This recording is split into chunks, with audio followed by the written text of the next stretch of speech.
Hey, what's up, everyone? Welcome back. This update isn't just about throwing in a couple of cars and calling it a day.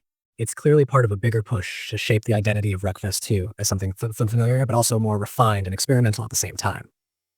First off, the new content itself sets the tone right away.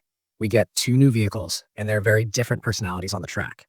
The Grand Star, which is basically this chunky American-style minivan, feels heavy, awkward, and absolutely perfect for contact-heavy races.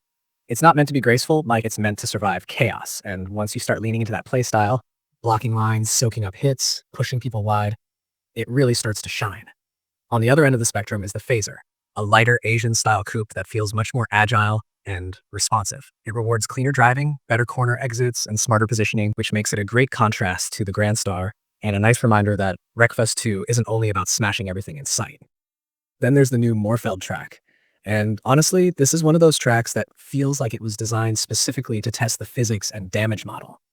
You've got a proper race layout for clean competition, but also a crash route that just invites destruction. The surface changes, the way cars react over bumps, and the opportunities for big pileups all make Moorfeld feel like a showcase track for what the devs are aiming for with this sequel. It's also where a lot of the patch fixes make sense, because this track was clearly pushing the game pretty hard at launch. One of the biggest additions with this update is challenge mode, and this is where things start feeling more structured. Instead of just jumping into random races, you're given specific scenarios with clear goals, different vehicle requirements, and unique rule sets.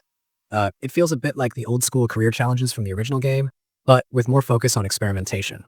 Some challenges are about pure survival, others are about precision, and a few are just straight up ridiculous in the best possible way.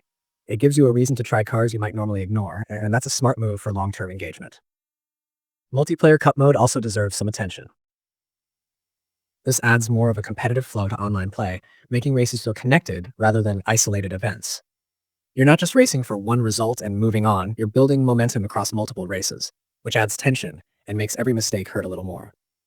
It's still rough around the edges, but the foundation is solid and it already feels more engaging than basic quick matches.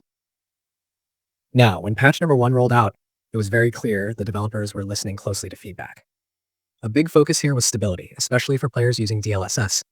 Crashes related to DLSS settings were a major problem, and those have been addressed, along with issues where the selected DLSS mode wasn't actually being applied properly.